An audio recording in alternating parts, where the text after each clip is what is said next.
बोलिए सदगुरु कबीर साहिब की जय।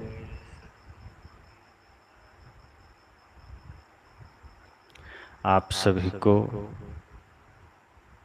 साहिब बंदगी आज इस आध्यात्मिक संवाद का 5वां दिन है। जैसा कि प्रथम दिन से ही आप सभी सुन रहे हैं और टाइटल से भी देख रहे हैं, यथार्थ ज्ञान चर्चा, जहाँ एक एक बातों को, एक एक विचार को निर्णय करके कहा जाता है, परख करके अपनी बातें रखी जाती हैं। अभी आप सभी जितने भी लोग जुड़े हैं, सबको सबसे पहले शुभकामनाएं, हार्दिक अभिनंदन। और जो कुछ प्रश्न पहले के हैं, अन्य लोगों ने भी जो पहले से पूछे हैं, उसमें से एक प्रश्न तो है जो कि टाइटल में भी आपने देखा है, शुभ मुहूर्त क्या है। उसके बाद कुछ प्रश्न कल के हैं कि पुनर्जन्म होता है, यह तो तर्क से सिद्ध हो जाता है, पर क्या कोई किसी के पिछले जन्म के बारे में बता सकता है। जैसे कि बुद्ध, कृष्ण, महावीर ने कहा, दुकान पर दीपक रखना जरूरी है, लेकिन तस्वीर किसकी रखें। ईश्वर कण कण में है तो लोग मंदिरों में क्यों जाते हैं खोजने। ब्राह्मण के अलावा जनेऊ हर कोई पहन सकता है क्या। किसी की मदद से सुकून क्यों मिलता है। तो इस तरह से हमारे जीवन में प्रतिदिन घटने वाली घटनाओं से संबंधित ये प्रश्न हैं, जो कहीं न कहीं हम इन घटनाओं का साक्षी बनते हैं, कहीं न कहीं इन परिस्थितियों का हम सामना करते हैं, तो उनसे ही प्रश्न उत्पन्न होते हैं। और बहुत सी समस्याएं ऐसी हमारे जीवन में आती है जहां ना चाहते हुए भी हमें वहां कुछ करना पड़ता है। जैसे अभी ट्रिक मनोरंजन जी के हैंडल से एक प्रश्न है कि मेरे माता पिता मुझे बार बार बोलते हैं कुल देवी की पूजा करो, सर झुकाओ, मैं नहीं मानता तो नाराज हो जाते हैं। जीव दया। तो अब ये इनको समझ में आ गई, पर अब जो नहीं समझ पा रहे हैं तो वो सोचते हैं कि अगर सिर नहीं झुकाया, पूजा नहीं किया, तो पता नहीं कुल देवी नाराज होकर कुछ कर न दे। तो बहुत सी बातें होती है जो अनजाने में हम करते चले जाते हैं, उसका कोई तथ्य नहीं है, कोई उसका साक्ष्य नहीं है, कोई महत्व भी नहीं है। पर जहाँ ऐसी कोई बात है, अगर सिर झुका लें जिससे कि घर का माहौल न बिगड़े, लेकिन अपनी स्थिति में आप रहें सदैव और अपने विचारों में तटस्थ रहें। जहाँ ऐसे परिवार के माता पिता की कोई बात आवे, सिर झुकाइए, लेकिन समय समय से चर्चाएं करिए, और हो सकता है आगे आने वाले समय में वे भी समझ जाएं। तो इस तरह से प्रतिदिन जीवन में बहुत सी बातें हमारे सामने आती है, जैसे कि क्या इंसान को प्रकृति ने बनाया है या भगवान ने। इंसान का जो शरीर है वो प्रकृति से बना है, किसी ने बनाया नहीं है। यह एक क्रिया है जिसमें स्त्री पुरुष के मिलन से, रजविरज के संयोग से, प्रकृति के सहयोग से यह शरीर निर्मित होता है। जैसे और भी प्रश्न छोटे छोटे आते हैं। गांव घर में लोग कहते हैं रात में नाखून ना काटें, शनिवार को दाढ़ी ना बनाएं। तो ये सब पाखंड है। जिस दिन मौका मिले आप दाढ़ी बनाएं, ऐसी कोई बात नहीं है। और पहले के लोग नाखून आदि बाल काटने से रात में इसलिए मना करते थे, या रात में झाड़ू ना लगाएं, इसका भी बहुत सी कहावतें हैं, पूर्वज में लोग मानते आए। तो इन सब के पीछे का कारण इतना ही है कि पहले प्रकाश का अभाव होता था, और रात में नाखून काटो, पता चला उंगली कट गई, या झाड़ू लगा रहे हैं, कीमती चीज़ झाड़ू मार के फेंक दिए बाहर, क्योंकि दिखाई तो देगा नहीं। तो इन चीज़ों के वजह से बहुत सी चीज़ें रोकी जाती थी। अब जैसे नीचे ज़मीन में बैठकर पत्तल में भोजन रखकर खाते थे, तो भगवान को देना है। जैसे लोग क्या करते हैं, कुछ भोजन तोड़ लेते हैं, रोटी या उसका कुछ भी, और पत्तल के बगल में डाल देते हैं, थोड़ा जल डाल देते हैं। अब यह भगवान के लिए तो नहीं होगा, क्योंकि खुद पत्तल में खाओ, भगवान को जमीन में दे दो, ये तो मूर्खता है। उसमें भी खाए हुए अब भर पेट अपना खा रहे हैं और एक छोटा टुकड़ा भगवान को दे दिया, तो ऐसा नहीं है। दरअसल यहाँ बातें ये रही होगी कि जैसे ज़मीन पर बैठ के खाते हैं, चींटियाँ आ जाती है, तो कुछ भोजन पत्तल के बगल में डाल दो और चारों तरफ पानी डाल दो, तो पत्तल में चींटियाँ नहीं आएगी, और बगल में भोजन है तो वो उसी में अपना वो भी खा लेंगे। तो ऐसी बहुत सी बातें हैं जो जीवन में घटित होती हैं, और हम कई बार नहीं जानते हैं, तो वो हमारे लिए अंधविश्वास होते हुए भी लगता है जैसे कि ठीक है, अब सब कर रहे हैं, समाज में चल रहा है, परंपरा से चली आ रही बातें, तो हम भी कर लेते हैं, इससे क्या होता है। लेकिन जब सदगुरु कबीर का यथार्थ ज्ञान हमें मिलता है, तो हम बहुत सारे पाखंड से मुक्त हो जाते हैं और फिर यथार्थ में हम जीते हैं। अब इसका मतलब ये नहीं है कि हम समाज से कटते हैं, बल्कि इसका मतलब ये है कि जो फिजूल है वो छूटता है, जो सच में है वो हम करते हैं। अब जैसे आदमी कितना भी कर ले, बाहर मंदिर में पूजा कर ले, एकादशी कर ले, या अन्य जो कुछ भी कृत्य कर ले, मंदिर की यात्रा कर ले, तीर्थों की यात्रा कर ले, पर संवेदनहीन हो गया। अपने भाई के प्रति, माता पिता के प्रति, पड़ोसी के प्रति, जीव जंतुओं के प्रति कठोर हो गया, तो उनकी संवेदनाएं खो गई। पर सदगुरु कबीर कहते हैं कि पाखंड न करना, लेकिन संवेदनशील रहो। किसी की पीड़ा देखो तो तुम्हारे हृदय में संवेदना जगनी चाहिए, किसी को रोते देखो तो तुम्हारे भीतर करुणा जगनी चाहिए। और अगर आप करुणावान हैं, संवेदनशील हैं, तो फिर आपकी वही पूजा है, उससे बड़ा पूजा फिर कुछ भी नहीं। तो इस तरह से हमारे दैनिक जीवन में जो समस्याएं आती है, उसके लिए बातें कही गई है। बहुत सारे प्रश्न आज भी आ गए हैं, तो इस पर मैं चर्चा करूं उससे पहले जो कुछ बचे हुए कल के प्रश्न हैं, मैं उस पर चर्चा करूं। जैसे शुभ मुहूर्त क्या है, बहुत से लोग पूछते रहते हैं इस पर। हालांकि हमारा एक प्रवचन भी है कि 1-1.25 घंटे का अध्यात्म रहस्य टीवी पर ही आप सर्च करेंगे शुभ मुहूर्त के बारे में, तो बहुत विस्तार से उस पर हमने चर्चा किया है कि जिस वक्त सही मन से आप कार्य करें वही शुभ मुहूर्त होता है। मौसम अनुकूल हो, बाहर की परिस्थितियां अनुकूल हो और अपना मन सही हो, फिर वो हमारे लिए शुभ मुहूर्त होता है। और यदि मन गंदा है और किसी ने कह दिया कि कल शुभ मुहूर्त है, फिर आप करेंगे तो वो शुभ मुहूर्त नहीं होता। कोई दिन अच्छा या बुरा नहीं होता, हमारा मन, हमारा चिंतन, हमारा सोचने का ढंग अच्छा बुरा होता है। अगर हम बढ़िया सोच रहे हैं तो हमारे लिए हर दिन बढ़िया हो जाता है। अगर हम सही नहीं सोच रहे हैं तो फिर बढ़िया से बढ़िया दिन भी हमारे लिए खराब हो जाता है। तो शुभ मुहूर्त पर विशेष चर्चा आप YouTube पर जो हमारा प्रवचन है उसी पे आप सुन लेंगे, शुभ मुहूर्त के बारे में, कि शुभ मुहूर्त जब मन अच्छा है वही शुभ मुहूर्त है। अब जैसे पुनर्जन्म होता है, तो इसमें कहीं बुद्ध कबीर किसी ने नहीं कहा कि हमें पूर्व जन्म की बातें याद है, वो सब जोड़ दिया जाता है। पूर्व जन्म की बातें किसी को याद नहीं रहती, प्रकृति में ऐसी व्यवस्था नहीं है। और बहुत सी कल्पनाएं तो धरती पर चलती है।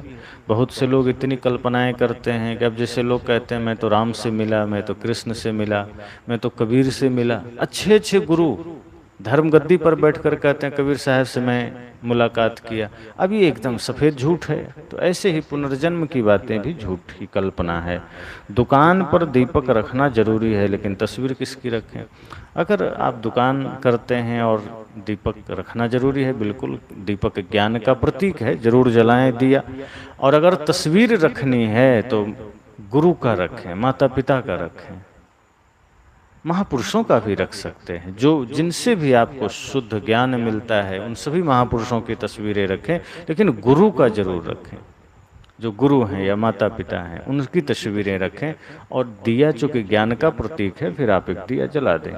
ईश्वर कण कण में है, ऐसा प्रश्न आया है, तो लोग मंदिरों में क्यों जाते हैं? पहली बात तो ईश्वर कण कण में नहीं है। कण कण में होगा तो फिर मिट्टी में, पानी में, पत्थर में, गोबर में, टट्टी में, पेशाब में, सब में हो जाएगा। पर ईश्वर कण कण में नहीं है। ईश्वर घट घट में है, अर्थात हृदय में है। जितने भी प्राणी हैं इस धरती पर उनके हृदय में है। प्रकृति पार प्रभु सब उर्वासी, तुलसीदास जी कहते हैं। या ईश्वर सर्वभूतानाम हृदय से अर्जुन तिष्ठति, श्री कृष्ण कहते हैं कि हृदय में ईश्वर रहता है। अब मंदिर लोग अज्ञानता बस जाते हैं। अगर वो सबके हृदय में भगवान को देखने की कला जान जाएं तो उन्हें लगेगा कि हम जहाँ हैं, जिधर देखते हैं, सब मंदिर ही मंदिर है। वो मंदिर अलग दिखाई ही इसलिए देता है क्योंकि बाहर वो बूचड़खाना बना रखे हैं, बाहर वो कबाड़खाना बना रखे हैं, इसलिए अलग से कोई मंदिर दिखाई देता है। और इसलिए हम राम का मंदिर अलग बनाते हैं, कृष्ण का मंदिर अलग बनाते हैं, और हमने उन्हें भगवान बना दिया। वो भी हमारे आपकी तरह इंसान थे, अपने कर्म से वो भगवत्ता को प्राप्त हुए।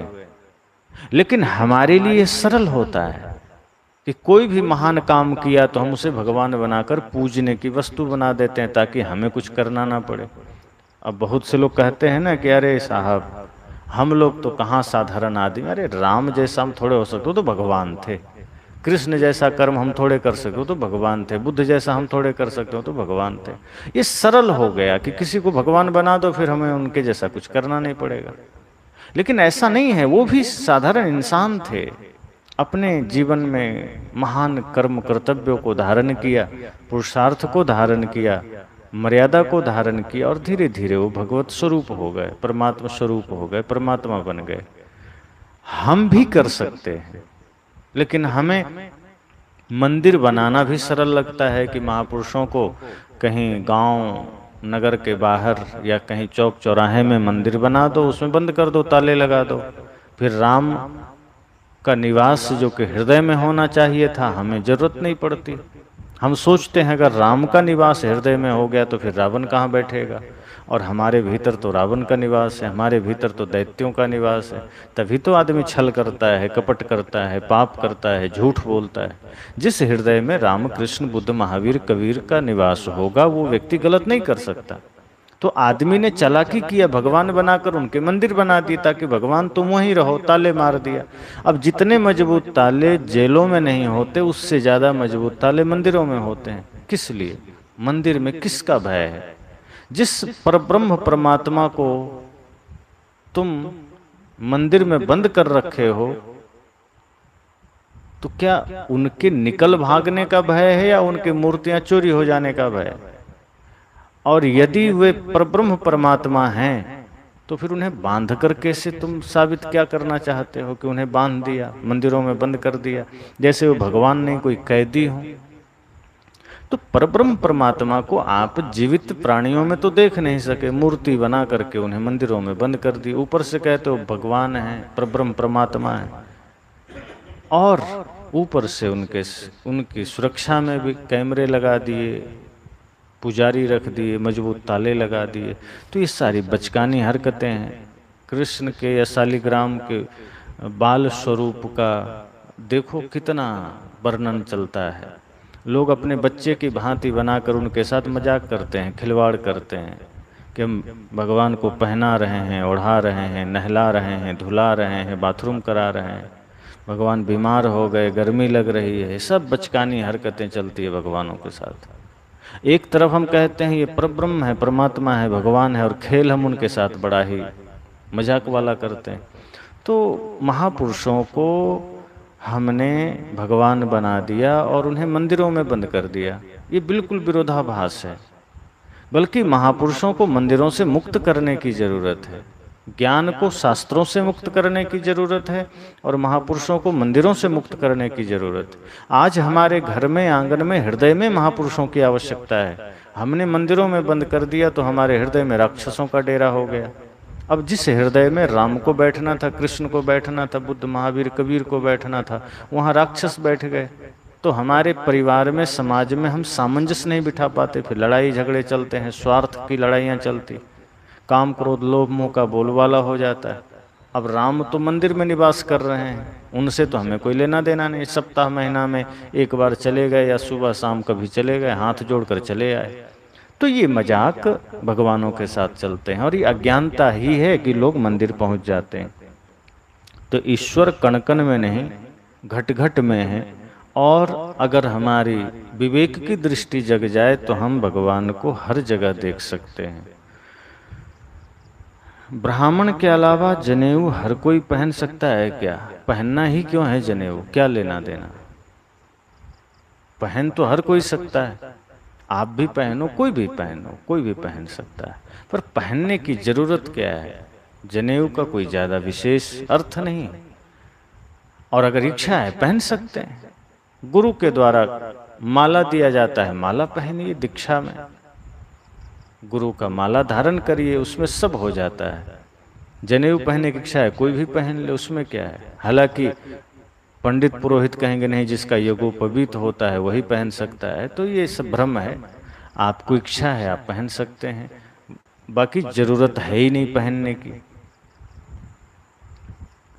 किसी की मदद से सुकून क्यों मिलता है? जब हम निस्वार्थ भाव से किसी की सेवा करते हैं, सहायता करते हैं, तो फिर स्वाभाविक है सुकून मिलेगा। अच्छे कार्य, पुण्य के कार्य, परमार्थ के कार्य जब हम करते हैं तो मन को, हृदय को शांति मिलती है, सुकून मिलता है। जो गलत करते हैं तब हृदय को पीड़ा होती है, भीतर उद्वेग होता है, विचलन होता है।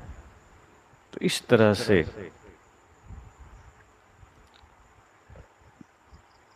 बहुत से हमारे जीवन में उपयोगी जो सवाल हैं उसको हमें जानने की आवश्यकता है, समझने की आवश्यकता है। हम सब के भीतर ईश्वर होने की संभावना है, अर्थात भगवत स्वरूप होने की संभावना है, लेकिन हम अपने अज्ञानतावश हम ईश्वर को बाहर खोज रहे हैं, भगवान को बाहर खोज रहे हैं।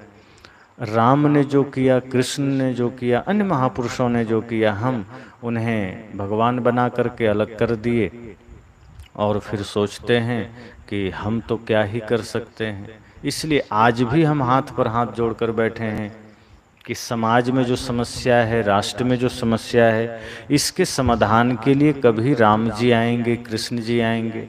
जैसे प्रहलाद को बचाने के लिए आ गए थे, ध्रुव के लिए आ गए थे, अन्य समय समय पर आ गए थे, लेकिन ये समझ लो अब कोई राम आने वाले नहीं हैं, कोई कृष्ण आने वाले नहीं हैं। अब आपको अपने भीतर की भगवत्ता को जगाना होगा।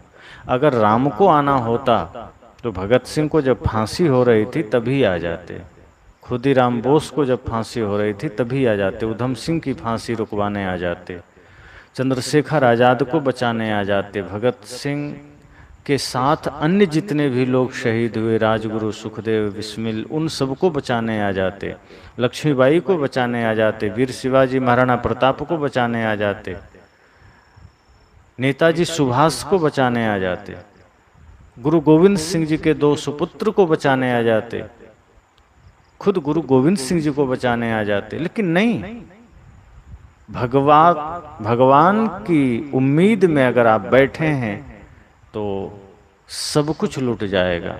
और बाकी को तो छोड़ो, सोमनाथ मंदिर लूट लिया मोहम्मद गजनवी ने, तो खुद भगवान अपने ही मंदिर को बचाने नहीं आए। इससे ये सिद्ध होता है कि आपको ही अपने भीतर की भगवत्ता को जगाना है, आपको ही समाज में खड़ा होना है। इस तभी तो भगत सिंह जी कहते थे कि मैं नास्तिक हूं, मैं बाहर कोई ईश्वर को नहीं मानता। हर व्यक्ति ही ईश्वर है। अगर बाहर कोई ईश्वर होता तो कम से कम भारत की इतनी बदहाली ना होती कि 700-800 साल मुगल के गुलाम हो जाता भारत, और 250 साल अंग्रेज ने गुलाम किया, तो इतनी स्थिति खराब ना होती, इतने मंदिर ना तोड़े जाते। ईश्वर कहाँ बैठा है? जो अपने ही निवास को, अपने ही देश को, अपने ही भक्तों को 800 साल, 1000 साल बचाने ना आया। वस्तुतः हमें समझने की जरूरत है कि आप हम सब भी परमात्मा का ही स्वरूप हैं, बस हमें अपने सामर्थ्य को जगाने की आवश्यकता है। करु बहिया वाला अपनी छाड़ बिरानी आस, सदगुरु कबीर कहते हैं, जाके आंगन न दिया वह सो कस मरे प्यास। तो इस तरह से जब हम करेंगे तब हमारे जीवन में कुछ आनंद, कुछ सुकून मिलेगा। अभी हम हाथ पर हाथ धरे बैठे हैं, आंखों के सामने पाप हो रहे हैं, आंखों के सामने किसी के साथ बुरा हो रहा है, किसी पर हमला हो गया। अब कई बार देखो कहीं लड़ाई हो रही है, किसी को 10-20 आदमी मिलकर मार रहा है और भीड़ आंखें फाड़ फाड़ कर देखती है, कुछ नहीं करती। तो ये सब अगले जन्म में अगर बुराई देखकर भी आपका हाथ ना हिला, आपके कदम ना हिले, व्यक्तिगत कोई गाली दे दे तो गोली मारने को तैयार हो, लेकिन समाज पर कभी कोई कुछ कर दे, किसी माँ बहन बेटी पर कोई कुदृष्टि कर दे, और उस वक्त अगर आपके हाथ शांत रह गए, उस वक्त आपकी आंखें बस झुकी रह गई, तो अगला जन्म में अजगर बनोगे, एक जगह कुंडली मार के बैठे रहोगे, जाना कहीं नहीं होगा, और इस जन्म में भी दुख पाओगे। तो भगवान नहीं आएंगे, अपने भीतर ही वो सारा सामर्थ्य जगाना होगा। तो मन को शांत करने का क्या उपाय है, कृपा शंकर जी का प्रश्न है। मन को शांत करने के लिए कुछ तो जो मोटी बातें हैं कि संग अच्छा हो, हमेशा ज्ञान की बातों से हमारा संबंध हो, अर्थात हम सुने, माहौल हम अपना अच्छा रखें, जहाँ रहते हैं वो वातावरण अच्छा हो, खान पान शुद्ध सात्विक हो, और तब आती है बात ध्यान की। जब बाहर का परिवेश हमारा शुद्ध सात्विक होगा, भक्तिमय होगा, स्वाध्याय हम करेंगे गुरु संतों के ग्रंथ का, उसके बाद ध्यान करेंगे, तो इससे मन शांत हो जाता है। बहुत अच्छा। क्या मृत्यु का समय निश्चित होता है गुरुजी? रजनीश कुमार का सवाल है।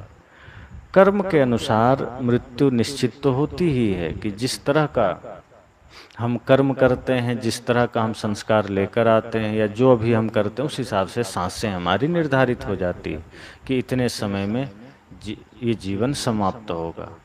अगर हम और बुरा पर बुरा करते जाते हैं तो आयु भी क्षीण होती है, कि जो निर्धारित है उससे भी कम समय में जाना हो जाता है। कि जैसे निर्धारित हुआ कि 80 साल में जाना है, लेकिन वो बहुत भयंकर कुछ ऐसा पाप कर दिए, या शरीर को कुछ ऐसा कर लिए, लाचार हो गया, शरीर रहने लायक नहीं बचा, तो पहले से भी हमारी आयु क्षीण होकर के हम पहले भी विदा हो जाते हैं। और कई बार कम आयु है लेकिन हम कुछ अच्छे कार्य कर रहे हैं और शरीर भी स्वस्थ है, तो कभी कभी आयु में वृद्धि भी हो जाती है।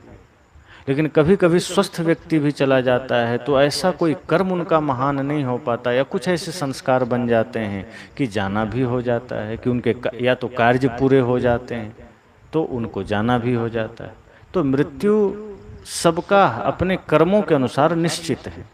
जो जैसा कर्म करता है उस अनुसार से उसकी मृत्यु, उसकी उपयोगिता इस धरा पर निश्चित है। कई बार लेकिन कभी कभी ऐसा भी होता है कि बहुत से दुष्ट पापी भी 100 साल जी लेते हैं, 150 साल तक जी लेते हैं, और कई धर्मात्मा भी 10, 20, 50 में चले जाते हैं।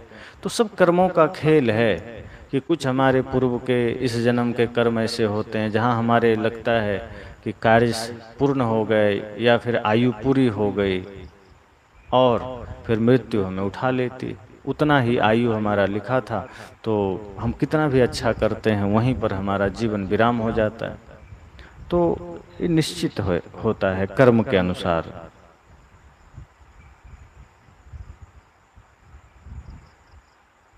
गुरुजी, जब सुख दुख देने वाला एक ही मनुष्य हो तो क्या करें? शुभम कुमार जी का। अगर कोई सुख दे रहा है तो पहली बात तो देखो, सुख दुख कोई दूसरा देता नहीं। यह भ्रम है कि दूसरा कोई हमें सुख दुख देगा। हमें महसूस होता है कि किसी ने हमें सुख दिया, किसी ने दुख दिया। कभी किसी ने ऐसा लगा जैसे कि हमारे मन के अनुकूल बातें कर दी, कुछ धन दे दिया, कुछ सेवा कर दिया, तो हमें लगता है सुख मिला। तो ये सुविधा हमें दिया है, सुख नहीं दिया है। और कभी जब हमारे मन के अनुकूल नहीं किया, कुछ प्रतिकूल कर दिया, तो दुख मिल गया। तो बाहर जब हम संसार से उम्मीद करेंगे सुख की, तो सुख और दुख दोनों मिलेगा, दोनों के लिए तैयार रहना पड़ेगा। लेकिन जब अंतर्मुखी हो जाएंगे ध्यान के द्वारा, अपने भीतर लौट आएंगे, तो सिर्फ सुख मिलेगा। फिर संसार हमें दुखी नहीं कर सकता। संसार में सामर्थ्य नहीं है कि वो आपको दुख दे दे। और संसार में ये भी सामर्थ्य नहीं को सुख दे दे। हमें सिर्फ लगता है कि पत्नी से, बच्चे से या मित्र से हमें सुख मिला है। सुख मिलता नहीं, कोई दे नहीं सकता है। वो हमारे ही भीतर का सुख है जो हम उससे मान लेते हैं। उस वक्त सब अनुकूल लगता है तो सुख मालूम पड़ता है। जैसे कुत्ता हड्डी चबाता है तो हड्डी में कोई खून होता नहीं है, ना उसमें से कोई रस आता है। हड्डी चबाते चबाते उसका जबड़ा ही कट जाता है और उसी वही खून निकल निकल कर वापस उसको रस लगता है। तो अपना ही खून वो पीता है हड्डी के बदले में। लगता है हड्डी में रस आ रहा है और वो हड्डी चबाते चला जाता है। तो यही है, संसार में हमें लगता है सुख मिल रहा है, मिलता अपनी ही एकाग्रता से है, अपने ही भीतर से है। बाहर कभी संसार सुख नहीं दे सकता। क्योंकि बहुत दुख की खानी तब बची हो जब राम ही जाने। सदगुरु कहते संसार तो दुख की खानी है, बाहर सुख कैसे मिलेगा? और जो सुख बाहर से मिलेगा वो अस्थिर होगा। जो सुख दे सकता है वो कल दुख भी देगा। जहां हमें सुख मिलने की उम्मीद है वहां से दुख भी मिलेगा। तो सुख दुख कोई बाहर नहीं देता, वो हमारे अपने निज कृत कर्म से मिलते हैं। राम जी ने कहा ना कि काहुन को सुख दुख कर दाता, निज कृत कर्म भोग सुनु भ्राता, कि कोई किसी को सुख दुख नहीं दे सकता। अपने कर्मों से हमें सुख और दुख मिलता है। इसलिए अपने कर्मों पर भरोसा करिए और सुख अपने भीतर तलाश करिए।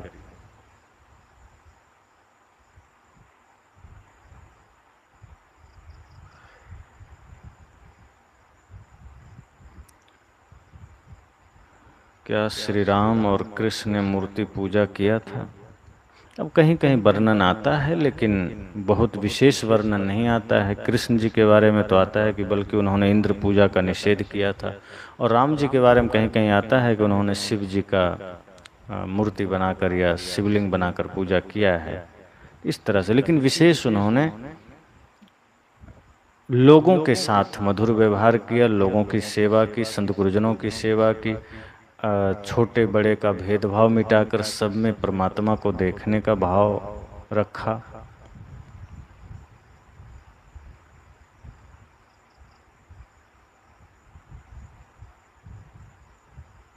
श्रद्धा कैसी होनी चाहिए? श्रद्धा विवेक पूर्वक हो। जैसे बड़ों में श्रद्धा हो, अंधश्रद्धा नहीं हो कि कुछ भी कहा तो मान लिया। श्रद्धा विवेक पूर्वक हो। गुरु हैं, भगवान हैं, संत हैं, या बड़े हैं, बुजुर्ग हैं, माता पिता हैं, तो उनमें श्रद्धा हो। श्रद्धा मतलब उनके प्रति समर्पण का भाव, बड़ों के प्रति विनम्रता का, श्रद्धा का भाव। लेकिन वो जो कह रहे हैं जीवन के लिए, उस विवेक की कसौटी में कसिए कि ऐसी बातें हो जो विश्व के नियम के अनुकूल हो, अर्थात जो प्रकृति के विरुद्ध ना हो। कि कुछ भी कह दे और हम मान लें कि आकाश में उड़ना या चमत्कार दिखाना या कुछ भी आशीर्वाद से कुछ ठीक हो जाना या पाप करते रहो नाम जप से मुक्ति मिल जाना, तो इस तरह की बातें। ये फिर अगर कोई गुरु ने कह दिया और हमने सोचा कि नहीं गुरु जी ने कहा है, कैसे ना माने, तो ये यही अंधश्रद्धा है। और विवेक पूर्वक श्रद्धा हमारी हो किन्हीं के, बड़ों के प्रति।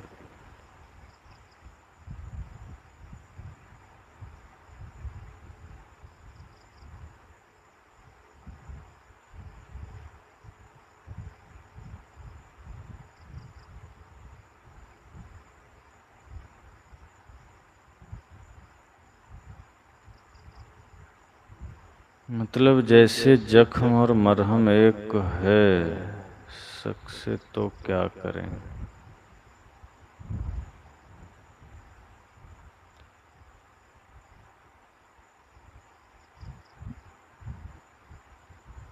आपकी ये बात समझ में नहीं आई। सुख दुख की बात है तो सुख दुख बाहर से कहीं से मिलता नहीं है। संसार में मलहम और जख्म आपने माना है तो कोई मलहम लगेगा, कोई जख्म लगेगा। अपेक्षा छोड़ देंगे सब ठीक हो जाएगा। अपेक्षा दुख का कारण है। आप किसी को मलहम मान लिए, किसी को जख्म मान लिए, एक ही व्यक्ति को, या उसी से लग रहा है, तो अपेक्षा करेंगे तभी ये सब होता है। निरपेक्ष हो जाइए, कोई दुख नहीं होगा।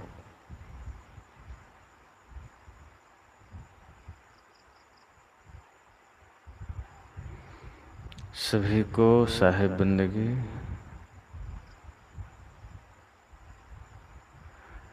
ओम शांति में पति पत्नी को भाई बहन क्यों मानते हैं? वो मानते हैं कि सभी परमात्मा की संतान है, इस नाते सभी भाई बहन हैं।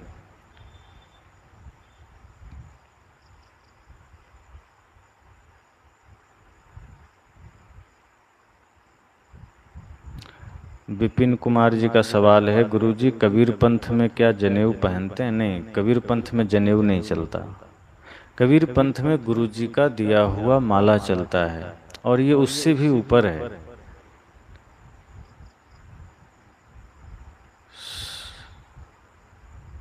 सॉल द डिवाइन जॉन, एक साधक का जीवन कैसा होना चाहिए? बहुत अच्छा सवाल है। जो कोई भी साधक बनना चाहते हैं, साधना करना चाहते हैं, संन्यास में आना चाहते हैं, या गृहस्थ जीवन में रहते हुए साधना करना चाहते हैं, तो साधक का जो जीवन है, सबसे पहले तो एक लक्ष्य निर्धारित हो कि मैं इस मनुष्य जीवन में क्यों आया, यह मानव शरीर क्यों मिला, मानव तन सद्गुरु मिलन, मोक्षो इच्छा होए, दुर्लभ तीनों परम है, पाए योग न खोए। संतों ने कहा कि मनुष्य तन का मिलना, सद्गुरु का मिलना और मोक्ष की इच्छा होना, ये तीनों बड़ा दुर्लभ है। अगर ये आज आपको अवसर मिला है, इसको खोना नहीं। तो पहले तो लक्ष्य हो कि हमें इसी जीवन में मोक्ष को उपलब्ध होना है, मुक्त होना है, इस शरीर और शरीर के समस्त बंधनों को काटना है, पुनः ये जन्म मृत्यु के चक्र में नहीं आना है। तो इस तरह से लक्ष्य लेकर के एक साधक का जीवन 24 घंटे होश पूर्ण हो, मन वचन कर्म की निर्मलता, अपने समस्त इंद्रियों सहित मन सहित समस्त इंद्रियों की स्वस्थता, यह एक साधक के लिए अति आवश्यक है।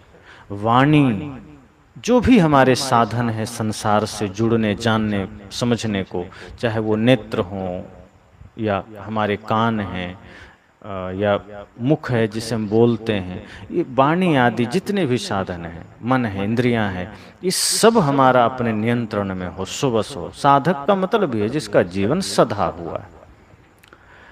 तो साधक का जीवन यह जो व्यक्तिगत रूप से है कि हमारा जीवन सधा हो, और जो हमारी दिनचर्या हो वो ब्रह्म मुहूर्त से लेकर रात्रि शयन तक एक एक चीज हमारा निर्धारित हो। हमारे एक भी पल, हमारा एक भी क्षण व्यर्थ की चीजों में ना जाए, कुचिंतन में ना जाए। हम मन को खाली ना छोड़े, मन को मौका ना दें। जिसे कहते हैं ना, खाली मन शैतान का घर। अगर हम मन को मौका देते हैं तो मन संसार में जाता है। जैसे पानी को जमीन पर गिराते हैं तो गड्ढे में चला जाता है, इसी तरह मन को मौका देंगे तो ये भी तुरंत माया में, संसार में, विषय में चला जाएगा। तो एक साधक को सदैव सतत सजग रहना है, सतत सावधान रहना है, 24 घंटे होश में जीना है। निद्रा में भी होश में हो, वो रात्रि शयन में भी जाएं तो होश में, दिन में भी होश में। तो साधक को 24 घंटे अपने मनवानी इंद्रियों का दृष्टा बन के जीना है, ताकि हमारी उपस्थिति में मन कहीं गलत न करने लगे, हमारी उपस्थिति में मन कुछ गलत जगह न चला जाए। हालांकि जब हम दृष्टा बन जाते हैं और हमारी उपस्थिति हो जाती है तो फिर हमारा मन कहीं जाता नहीं है। तो एक साधक की दिनचर्या ब्रह्म मुहूर्त से लेकर रात्रि शयन तक बिल्कुल सदा हो। प्रातः 3 बजे के बाद आप जगें, 4 बजे जगें, 5 के अंदर तो जग ही जाएं, और जगते ही 5 मिनट बिस्तर में बैठें, आत्मचिंतन करें। उसके बाद संकल्प के साथ अपने दैनिक क्रियाक्रम से निवृत्त हों, और उसके बाद ध्यान करें, सत्संग करें। फिर अपना जो कुछ शरीर के लिए जरूरी आहार है, आहार लें, पुनः कुछ सेवा आदि करें, अध्ययन करें, चिंतन करें, पुनः भोजन आदि ग्रहण करें, और उसके बाद हल्का विश्राम करें। विश्राम के बाद फिर कुछ अध्ययन करें, फिर संध्या भोजन सूर्यास्त से पहले कर लें, फिर टहलें, उसके बाद फिर संध्या पाठ आदि करके पुनः सत्संग के बाद ध्यान करके तब विश्राम करें।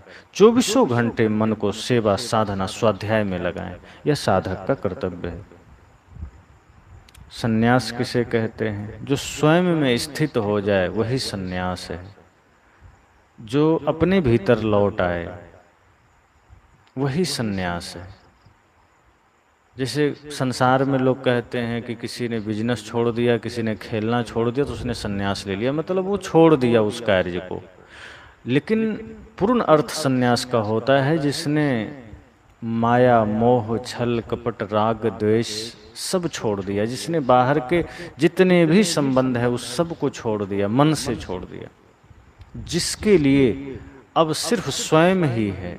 और जैसे समस्त आत्माएं हैं उसमें परमात्मा का भास है और अपने भीतर अपना मन स्थिर है। बाहर जगत में कहीं राग नहीं, कहीं द्वेष नहीं, कहीं छल नहीं, कहीं कपट नहीं। अपने आप में पूर्ण स्थिति हो जाना, अपने आप में लौट आना, अपने आप का बोध हो जाना, स्वयं की प्राप्ति हो जाना, यही सन्यास है।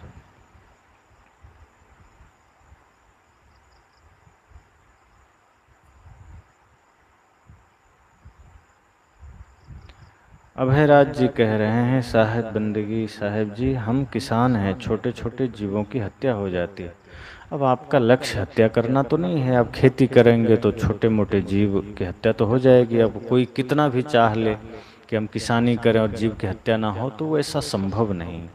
आपका उद्देश्य जीवों की हत्या नहीं है, आपका उद्देश्य है खेती करना, तो वो पाप उस तरह नहीं होता। अगर छोटे मोटे पाप हुए भी तो आप फसल उपजा करके जो भूखों के भोजन की व्यवस्था कर रहे हैं वो इतना बड़ा पुण्य हो जाता है कि छोटे छोटे पाप क्षण हो जाते हैं।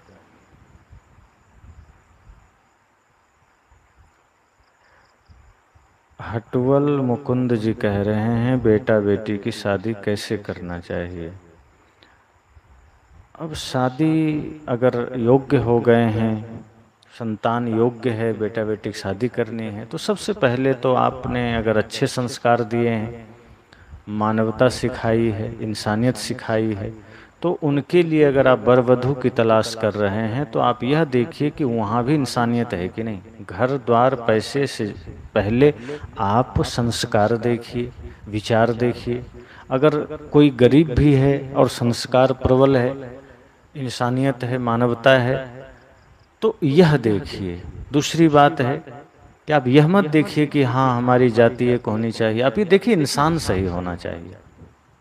और इंसान किसी भी जाति का हो, अगर वो वास्तव में इंसानियत उसके अंदर है, मानवता है, तो यह सारी चीजें आप देखिए। स्वभाव देखिए, संग देखिए। लेकिन आज आदमी सिर्फ धन देखता है, पद देखता है, जाति देखता है, इसलिए जो संबंध होते हैं वो जीवन भर दुखमय हो जाता है या फिर समझौता करके बिताना पड़ता है। तो माता पिता तो अपना पिंड छुड़ा लेते हैं कि जाओ जहाँ तहाँ बांध दिया, बाद में रोना तो बच्चे या बच्चियों को पड़ता है। इसलिए माता पिता अगर आप हैं तो सजग रहिए कि जातियों से ऊपर उठ करके, धन दौलत की प्रवृत्ति से ऊपर उठ करके यह देखिए कि एक सच्चा इंसान कौन है, धर्म के मार्ग पर चलने वाला, परमार्थ के मार्ग पर चलने वाला कौन है। वो किसी भी जाति का हो, आप वो चयन करें कि एक आदमी बढ़िया होना चाहिए, संस्कार हो, धर्म का पथिक हो। और ऐसा देखकर जब आप विवाह करते हैं तो फिर बहुत ज़्यादा सुकून और शांति जीवन भर मिलता है। सीबी झरिया, गुरुजी साहिब बंदगी मूर्ति पूजा करना चाहिए या नहीं? बिल्कुल ज़रूरत नहीं है मूर्ति पूजा करने का। जो समस्त जीवों में परमात्मा को देख रहा है उसे मूर्ति पूजा की जरूरत ही नहीं है। अब मूर्ति पूजा न करने का अर्थ मूर्ति का अनादर नहीं है। जैसे चित्र की पूजा हम लोग नहीं करते पर चित्र को हम लगाते हैं, तो मूर्ति पूजा नहीं करने का मतलब किसी भगवान की मूर्ति का अनादर नहीं होता, बल्कि समस्त जीवों में भगवान को देखना ये सबसे बड़ी पूजा है। तो मूर्ति पूजा की जरूरत नहीं, जीवित पूजा करिए। और जीवित पूजा का मतलब है, चैतन्य पूजा का मतलब है कि जो कोई भी दीन दुखी, असहाय, लाचार हैं या बड़े बुजुर्ग हैं, संत गुरुजन हैं, हम उनकी सेवा करें, हम उनकी सहायता करें, जरूरतमंद की सेवा सहायता करें। इससे बड़ी भक्ति, इससे बड़ी पूजा और कुछ नहीं। और सदगुरु कबीर तो कहते हैं, जहाँ जहाँ डोलो सो परिक्रमा, जो कुछ करो सो पूजा। हम जो कुछ भी पवित्र मन से करते हैं वो पूजा है। झाड़ू लगाना पवित्र मन से लगाइए, पूजा है। सड़क की सफाई पवित्र मन से करिए, पूजा है। शौचालय की सफाई पवित्र मन से करिए, पूजा है। तो पवित्र मन से अगर माताएं भोजन बना रही हैं तो भोजन भी पूजा बन जाता है, प्रसाद बन जाता है। तो इस तरह से कर्म को पूजा बनाएं और चैतन्य की पूजा करें।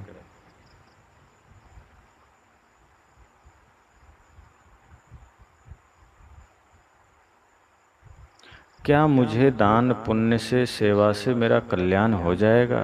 ट्रिक मनोरंजन जी, बहुत सारे सवाल हैं। ट्रिक मनोरंजन जी जिस हैंडल को चला रहे हैं, जो उनके मन में हमें लगता है बहुत सवाल हैं। खैर कोई बात नहीं, बहुत अच्छी बात है। देखिए, दान पुण्य से, सेवा से कल्याण अगर सोचकर करते हैं कि मेरा कल्याण हो जाए दान करने से, तो नहीं होगा। अगर यह भाव आ गया कि हम सेवा कर रहे हैं शायद मेरा कल्याण हो जाए, तो नहीं होगा। अगर कुछ भी आप दान करते हैं तो यह सोचिए कि इसमें मैंने कुछ नहीं किया, मैं करता हूं ही नहीं, बिना किसी कामना के, बिना किसी स्वार्थ के। कोई जरूरतमंद दिखा, कोई संत गुरुजन दिखे, आपने अगर सहज कुछ दान कर दिया, कुछ दे दिया, तो ये सोचो कि मेरा कहाँ था जो मैंने दिया, उन्हीं का था, उन्हीं का मैंने उन्हें दे दिया, मेरा मुझ में कुछ नहीं। जो कुछ है सो तोर, मेरा तो मेरा अहंकार है, मेरा मन है, ये मुझे गुरु को देना है। और ये जब मैं दूंगा तब मैं असली दानी बनूंगा। मैं अपने विकारों को जब मैं भेंट कर दूंगा गुरु को, मैं निर्विकार बनूंगा, तब मैं असली दानी होऊंगा। और सेवा के समय भी यही भाव हो, कोई स्वार्थ नहीं, निष्काम सेवा, तब वो कल्याण का कारण बनता है, पुण्य का कारण बनता है।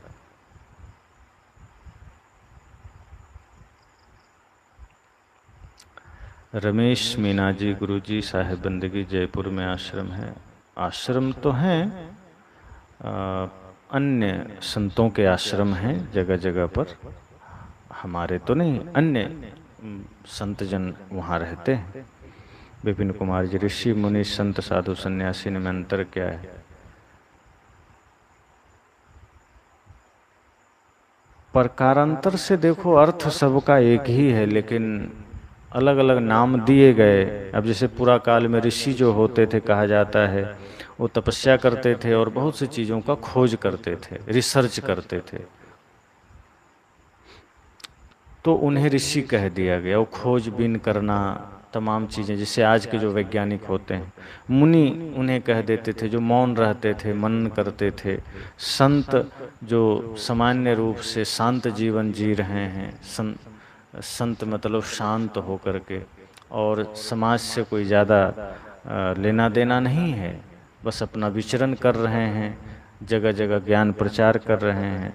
और सन्यासी, वही संत और सन्यासी एक ही बात है। जो गृह त्यागी हैं वो सन्यासी हैं। तो अर्थ सबका गहराई में जाएंगे तो एक ही है, ऋषि भी वही हैं, मुनि भी वही हैं, संत भी वही हैं। बस अंतर इतना है कि पहले सबका नाम अलग अलग दिया गया। जो मौन रहते थे, मनन करते थे, उन्हें मुनि कह दिया गया, विरक्त होते थे।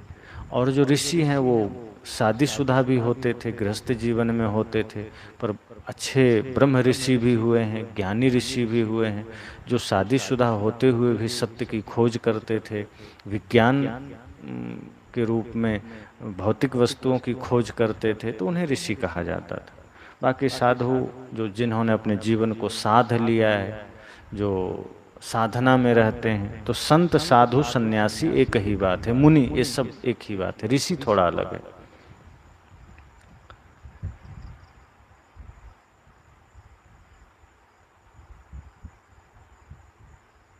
जो कोई भी इस धरती पर हैं, देवी हों देवता हैं, कोई ना कोई माँ बाप से जन्म लिए होंगे। धरती फोड़ के आकाश से कोई नहीं आता। इसलिए तो राम जी ने कहा, कोई नहीं जन्मे मात पिता बिनु बांधे वेद की नीति, तुम्हारे तो सब महिते उपजे अस हमरे नहीं रीति। कि माता पिता के बिना कोई जन्म नहीं लेता, आकाश से कोई नहीं आता।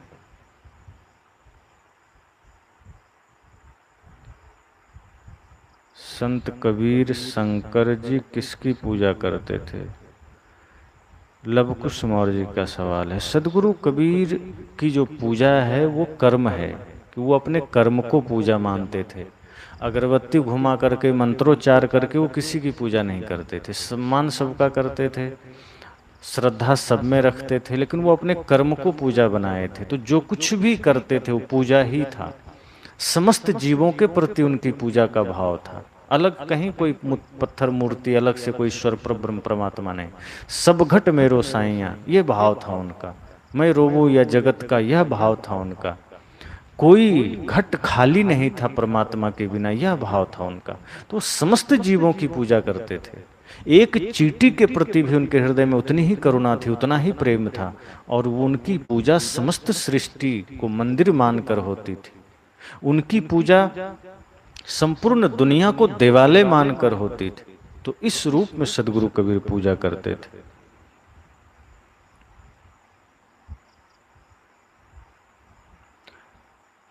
सत्संग बिना ज्ञान नहीं हो सकता। बिनु सत्संग सुमति नहीं होई, कहा भी गया है। क्योंकि ज्ञान का आधार ही सत्संग है। और सत्संग मतलब जहां सत्य का संग हो, संतों का संग हो, तभी संभव है। अब जैसे घर में बैठकर कोई पढ़ तो लेगा, लेकिन कितना पढ़ लेगा?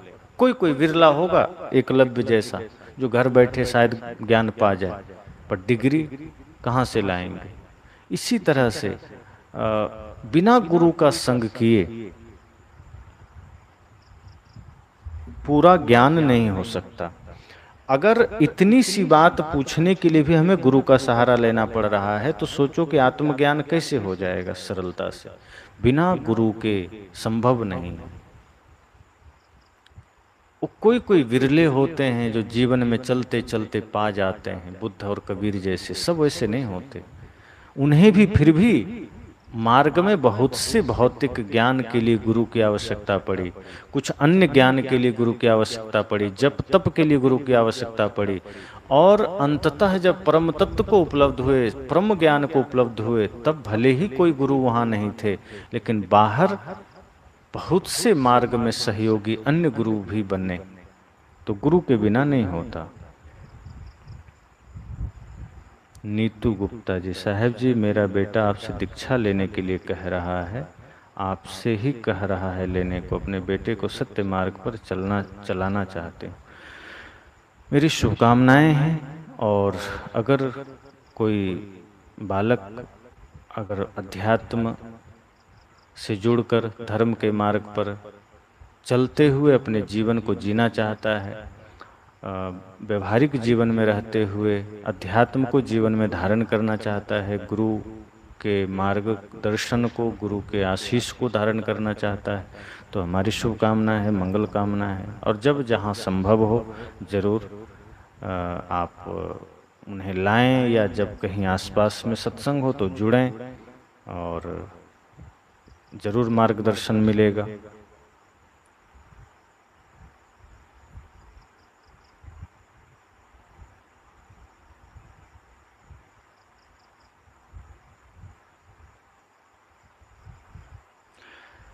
श्रुतिपाल सवाल है, प्रणाम। मुझे ये जानना है कि ध्यान करने के लिए माहौल का सही होना जरूरी है, क्योंकि आज के समय में शांत वातावरण होना बहुत मुश्किल है। क्रोध बहुत आता है, तो उसको कैसे ख़त्म करूँ अंदर से? कैसे? ध्यान के लिए माहौल तो बिल्कुल ज़रूरी है, लेकिन पूरे संसार को शांत करके भी संभव नहीं है। तो जहाँ जिस परिस्थिति में है, कोशिश करें कि ध्यानाभ्यास निरंतर करें, 24 घंटे मन को शुद्ध रखें, संग शुद्ध रखें, शुद्ध चिंतन रखें, सही विचार रखें, खान पान में सात्विकता रखें, समय से खाएं, कम आहार लें जिससे मन में आलस ना आवे, और ध्यान करते रहें, शास्त्र पढ़ें, प्रवचन सुनते रहें। और जब धीरे धीरे धीरे धीरे ध्यान की गहराई में उतरेंगे तो विकार छूटेंगे। जैसे उजाला हो जाए तो अंधेरा रह नहीं सकता, इसी तरह से ध्यान की गहराई में उतरेंगे। और ध्यान का बहुत सारा प्रयोग है, बहुत सारे सूत्र हैं, वो इसी YouTube चैनल पर आप सर्च कर सकते हैं। ध्यान कैसे करें, स्वामी रणजीत साहब, तो हमारे बहुत सारे वीडियो आपको मिल जाएंगे जिसमें ध्यान के बारे में बहुत सरल तरीके से, सहज ढंग से बताया गया है। साथ साथ रात्रि काल में सोने से पहले हम किस तरह से सोएं और किस चिंतन के साथ सोएं कि रात हमारी सुकून भरी हो, और सुबह जगने के बाद हम किस तरह से संकल्प लें, ये सारी बातें ध्यान पर हमारा है। आप देखेंगे एक 22 मिनट का वीडियो है ध्यान पर, मन को विकारों से रहित कैसे करें या ध्यान कैसे करें। तो 22 मिनट का वो वीडियो है, आप उसे सुनें और विश्राम करने से पहले और उसी तरह अभ्यास करते हुए सो जाएं, और सुबह जगने के बाद पुनः बहुत सहयोग मिलेगा और मन शांत भी होगा। तो फिर जहाँ है, जिस परिस्थिति में है, ध्यान लगेगा। हालांकि आरंभ में दिक्कतें आती है, क्योंकि सच में परिस्थितियाँ ऐसी होती है जहाँ मन शांत होना थोड़ा कठिन होता है। लेकिन जब आप ध्यान की गहराई में उतर जाएंगे तो जहाँ रहेंगे वहीं मन शांत हो जाएगा। पर आरंभ में ऐसे या तो कहीं ऐसी जगह जाएं, गुरु संत के आश्रम जो जहाँ रहनी संपन्न संत रहते हैं, समय समय से 2-4 दिन आप वहाँ ध्यानाभ्यास करें, और फिर वो सूत्र लेकर, वो शक्ति लेकर, संबल लेकर फिर आप अपना घर में अभ्यास करें।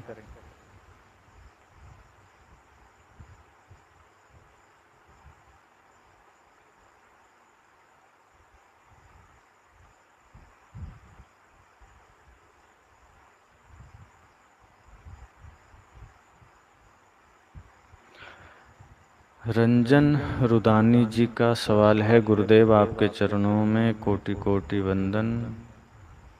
परमात्मा रखी हुई मोह माया जाल से कैसे बाहर आएं? मोह माया जाल जब तक हम समझते हैं तभी तक है। जैसे आप देखिए, इस माइक को हम पकड़े हैं, तो अगर हम कहें कि यह माइक हमें छोड़ नहीं रहा है, तो आप भी देखकर हंस रहे होंगे कि हमने पकड़ा है, माइक क्यों नहीं छोड़ रहा, हम जब चाहें छोड़ दें। तो ये जो कुछ भी माया मोह जाल है, आप खुद उपयोग कर रहे हैं जाल, तो वो जाल हमारे बनाए हैं।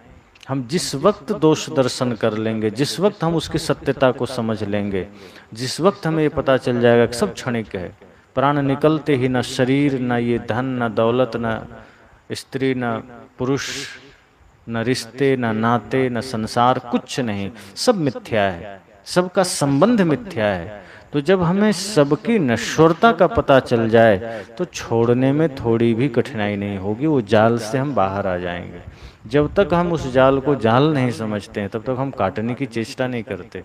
जैसे कोई जेल में हो और जेल में लोहे की सलाखें हों, लेकिन लोहे की सलाखें हटाकर उसमें सोने की सलाखें लगा दी जाए, और कैदी को खुशी हो जाए कि चलो कम से कम सोने की सलाखें, और फिर उसे लगे कि बाहर जाएंगे तो कहाँ सोना देखने को मिलेगा, कम से कम जेल में सोना देखने को तो मिल रहा है। फिर वो सलाखें काटेगा नहीं, और ना काटने देगा, वो सुरक्षा में खड़ा हो जाएगा कि मेरा सोना तो काटता है। फिर वो सोने के लोभ में उसी में रह जाएगा। उसे पता नहीं है कि लोहे का हो या सोने का, है तो सलाखें, है तो बंधन।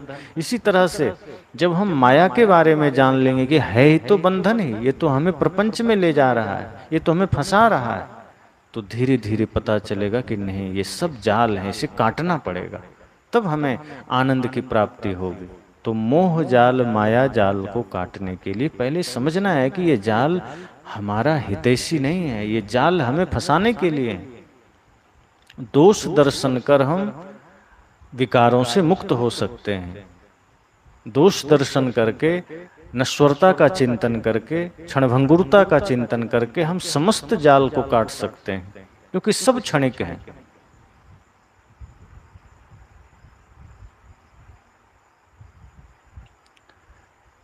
बहुत बहुत शुभकामनाएं। आप सब ऐसे ही विचार श्रवण करते रहें।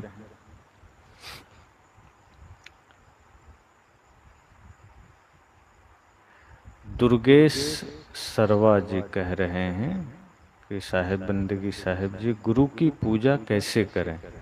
एक है बाहरी पूजा, जब गुरु द्वार पर आ जाएं तो सर्वप्रथम आसन पर बिठाएं और चरण पखारें। उसके बाद पुष्पमाला अर्पित करके आरती करें, फिर गुरु को जलपान कराएं। तो एक तो ये विधि है कि आते ही गुरु की इस भांति हम सेवा करते हैं, जो बन पड़े। अगर गुरु बुजुर्ग हैं या लाचार हैं तो जो सेवा अन्य को बन पड़ता है करें, भोजन प्रसाद पवाएं, स्नान करवाएं। दूसरी जो सबसे बड़ी बात है गुरु की सेवा का, कि गुरु के बताए मार्ग पर चलें। ये गुरु की सेवा है। गुरु जैसा आपका जीवन चाहते हैं वैसा आप बने, मन वचन कर्म से निर्मल बने। ये गुरु की असली पूजा है, असली सेवा है।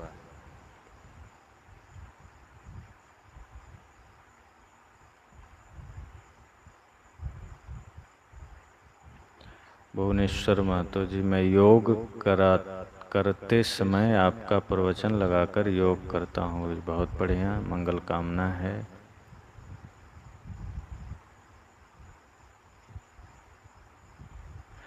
अंजलि कमल पूछ रहे हैं, गुरुजी पढ़ाई में ज़्यादा अच्छा ध्यान कैसे लगाएं? इसके लिए सबसे पहले तो यह सोचना है कि यह समय पढ़ाई का है। बाकी जितने भी दुनियादारी चमक दमक है वो तो बाद में भी कर लेंगे, पर अगर यह समय चूक गए तो बाद में पढ़ाई तो नहीं हो पाएगी, कोई उपाय नहीं। तो अभी जो समय है वो पढ़ाई का है, और हमें मनवचन कर्म से पूर्ण एकाग्रता के साथ अपने पढ़ाई को ही ध्यान देना है। और दूसरा, मन को पूर्ण रूप से एकाग्र करने के लिए मेडिटेशन करें, ध्यान करें, जो कि अभी मैंने जस्ट चर्चा किया कि ध्यान पर मेरे बहुत सारे वीडियो हैं। तो ध्यान कैसे करें, ध्यान क्या है, ध्यान से मन शांत कैसे होगा, इस तरह सर्च करके और उस बगल में हमारा नाम डालें, वो ध्यान के सारे वीडियोज आ जाएंगे। फिर उसका जब अभ्यास करेंगे तो बहुत लाभ मिलेगा। जब हम चतुर्थ वर्ग में पढ़ते थे, चौथी कक्षा में, तब से मैं ध्यान कर रहा हूँ और इतना आनंद आया। गुरुदेव जो हमारे सदगुरु अभिलाष साहेब जी, जिनके द्वारा प्रथम ज्ञान प्राप्ति हमें हुई साधना मार्ग में, वैसे तो प्रथम ज्ञान प्राप्ति मेरे पूज्य दादी जी के ही द्वारा हुई, लेकिन उसके बाद उनकी ही कृपा से मुझे गुरुदेव का दर्शन मिला। तो चौथी कक्षा में मैंने ध्यान क्या है, जो गुरुदेव की पुस्तक है, वो मैंने पढ़ी और उस वक्त से मैंने ध्यान करना शुरू किया। ध्यान से इतना मन एकाग्र हुआ, यादाश्त बढ़ी, आत्मबल बढ़ा कि बहुत कम पढ़ने पर भी सारी चीजें लगे जैसे माइंड में बैठ गई है, सारी बातें याद हो गई। और आज भी बहुत मुझे पढ़ना नहीं पड़ता, अगर मैं थोड़ा भी पढ़ता हूँ तो लगता है जैसे मुझे सारे उसके भाव, सारे अर्थ मुझे स्मरण हो गए। तो ध्यान का ये प्रभाव है। तो पढ़ाई को और गहरे करने के लिए ध्यान करें।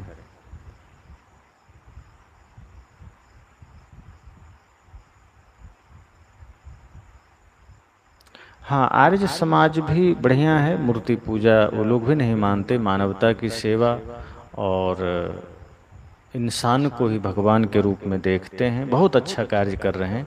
चूँकि दयानंद सरस्वती जी या स्वामी विवेकानंद जी का जो जीवन है, वहीं से इस तरह से आर्य समाज का एक तरह से धारा चली है। तो बड़े अच्छे रूप में वे लोग भी समाज में अपने कार्य कर रहे हैं।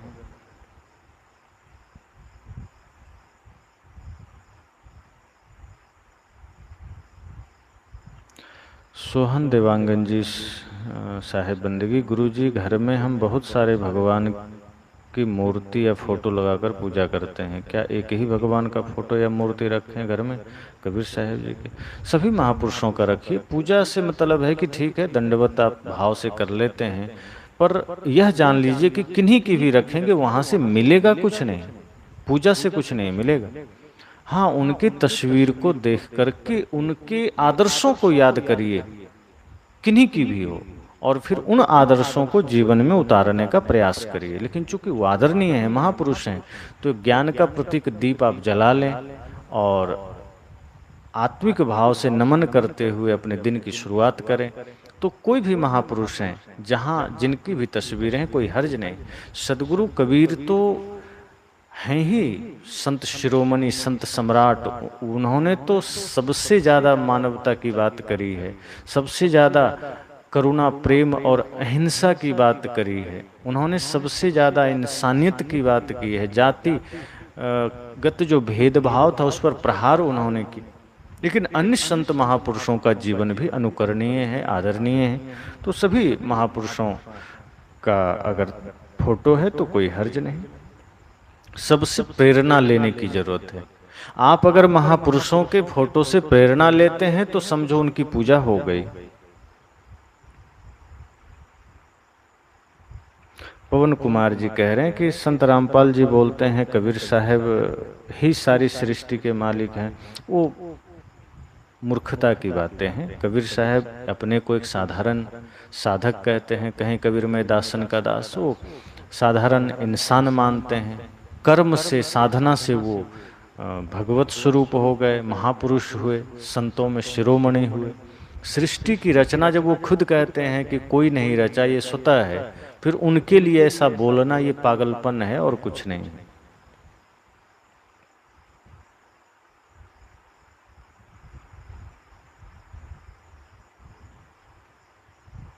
सुरेश कुमार जी कहते हैं कृष्ण भगवान, शंकर जी और ब्रह्मा जी ये सब कल्पना है, कोई सही बात नहीं। सब कहीं न कहीं माता पिता से जन्म लिए होंगे, कोई किसी को प्रकट नहीं किए। ये सब पुराणों की बातें हैं जो कि सिर्फ कल्पना है।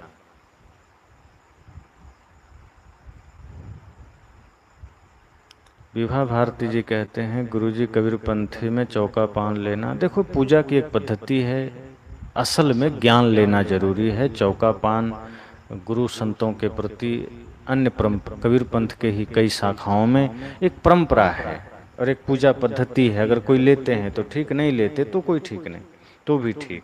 ऐसा नहीं कि ले लिए तो उद्धार हो जाएगा, नहीं लिए तो नहीं होगा। ज्ञान जरूरी है, गुरु का ज्ञान, गुरु ने जो बताया उस मार्ग पर चलना ये आवश्यक है।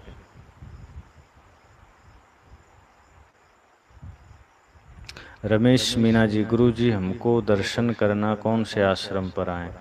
अगर हमसे मिलना चाहते हैं तो फिलहाल तो मैं बिहार में हूँ, जमुई ज़िले में, बिहार के जमुई ज़िले में गिद्धेश्वर धाम में। आप यहाँ आएं।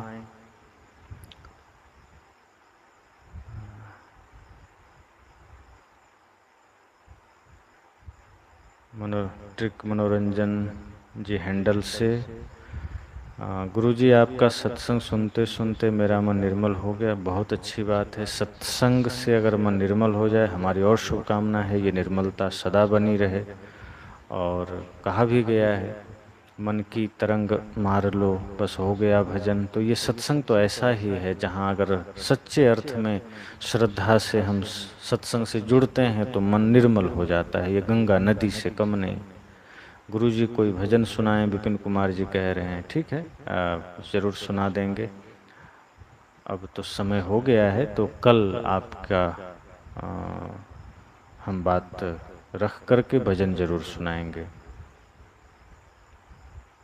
सच्चे गुरु की पहचान कैसे करें? सच्चे गुरु ईमानदार होते हैं, भ्रम की बात नहीं करेंगे और वो आपसे बात बात में आपका एड्रेस नहीं पूछेंगे, पता नहीं पूछेंगे मैं तेरे घर आना चाहता हूँ। सच्चे गुरु को निवेदन करेंगे तब भी वो आनाकानी करेंगे, वो एकांत प्रिय होते हैं।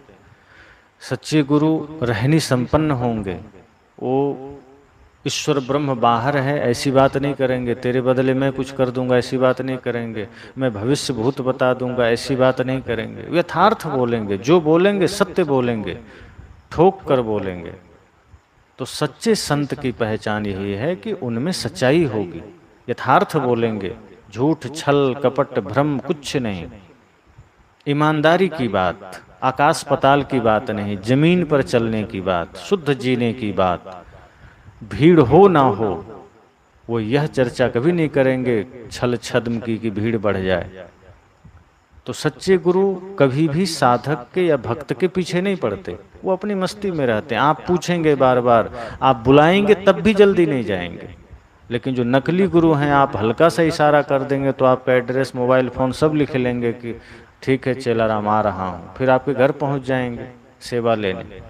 तो जो हल्का इशारा देने पर अगर तुरंत झोला उठाए घर पहुंच गए, समझ जाना नकली गुरु है। असली गुरु के पास समय कहाँ है, वो आत्मचिंतन में, ज्ञान में लगे हैं, बुलाने पर भी जल्दी नहीं जाते। तो ये एक बाहरी पहचान है, लेकिन असली पहचान तो रहनी है, आचरण है। और जिनका भीतर सही है वही बाहर ऐसा जीते हैं, वही बाहर दुनियादारी और छल प्रपंच से दूर रहते हैं। बहुत आग्रह पर, बहुत निवेदन पर जो सच्चे संत होंगे वो घर जाएंगे ताकि चलो किसी का कल्याण हो जाए, लेकिन वो जाएंगे भी तो निष्काम भाव से, अपना जितना जिस भाव से आप बुलाएंगे उसके अतिरिक्त कोई चर्चा नहीं।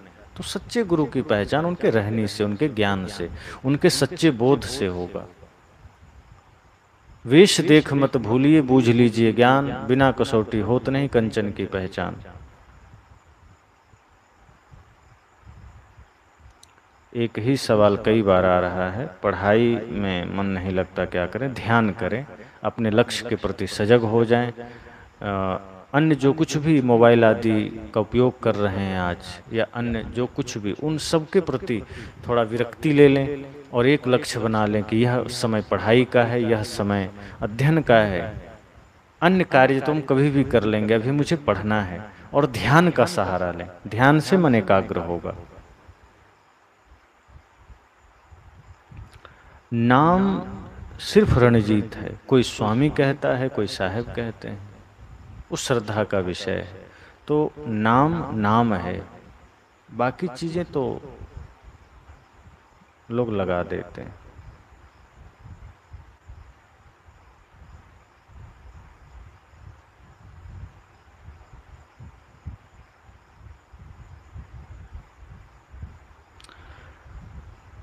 आत्मज्ञान क्या होता है? आत्मज्ञान स्वयं को जानना है, अपने को जान लेना।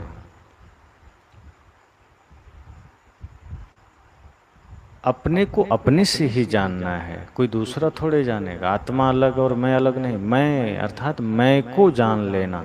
और मैं को जानने का अर्थ यह होता है कि यह पता चल जाए कि मैं चैतन्य, मैं अजर, मैं अखंड वह आत्मा हूँ जिसका शरीर से कोई लेना देना नहीं, कर्मवश हम साथ आए। और जिस दिन मैं का पता चल जाएगा, अर्थात अनुभूति हो जाएगी। पता का मतलब अभी तो है ही कि मैं हूँ, लेकिन मैं हूँ या मैं चैतन्य हूँ, मैं आत्मा हूँ, अपने का ज्ञान होने का प्रमाण यह होगा कि शरीर से मोह खत्म हो जाएगा, संसार से मोह खत्म हो जाएगा। जब तक हम अपने से अनजान हैं तब तक संसार में मन लगा है। जब अपने में लौटेंगे, अपना ज्ञान हो जाएगा, अपने होने का बोध हो जाएगा कि मैं अजर अमर अखंड अविनाशी आत्मा हूँ, ये शरीर तो मेरा घर है, तो सारा मोह खत्म हो जाएगा, विरक्ति आ जाएगी। फिर शरीर संसार का एक भी रंच मात्र मोह नहीं रह जाएगा। और जिस दिन शरीर से मोह खत्म हो जाए, संसार का मोह खत्म हो जाए, दुनियादारी का समझ जाना आत्मज्ञान हो गया। तो आत्मज्ञान स्वयं को ही करना है, अर्थात अपने को जानना है। अभी हम दुनिया को जानते हैं, संसार को जानते हैं, दूसरों को जानते हैं, लेकिन अपने को नहीं जानते। तो अपने को जानना, और ये गुरु के संग में रहकर धीरे धीरे होता है। ये भी नहीं है कि हम गए और जान लेंगे, इसके लिए एक तपस्या है लंबे काल तक। पहले कथाएं आती थी कि गुरु के पास शिष्य जाते थे तो गुरु साल साल भर तो कुछ बताते ही नहीं थे, पहले परखते थे कि ये शिष्य होने लायक है भी या नहीं, गुरु के सानिध्य में ये कब तक टिकता है, गुरु के पास कब तक रुकता है। और गुरु डांटते थे, फटकारते थे, कभी कभी तो डंडे चला देते थे। लेकिन जब सच्चा जिज्ञासु होता था, वर्षों गुरु की सेवा में रहता था, तब गुरु देखते थे कि नहीं, अब इसके भीतर आत्मज्ञान के प्रति या आत्मज्ञान के लिए पात्रता हो गई है। तब गुरु धीरे धीरे आत्मा का ज्ञान देते थे, मैं कौन हूं इसका बोध देते थे। तो एक लंबी प्रक्रिया से जानते थे।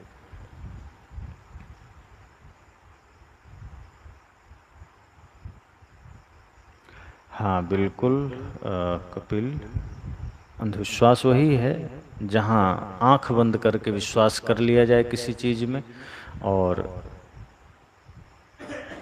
मान लिया जाए, तो अंधविश्वास है। जहाँ हम निर्छिर निर्णय करते हैं, पूर्ण रूप से हम उस पर विवेक पूर्वक विचार करके मानते हैं, तो वो विश्वास है।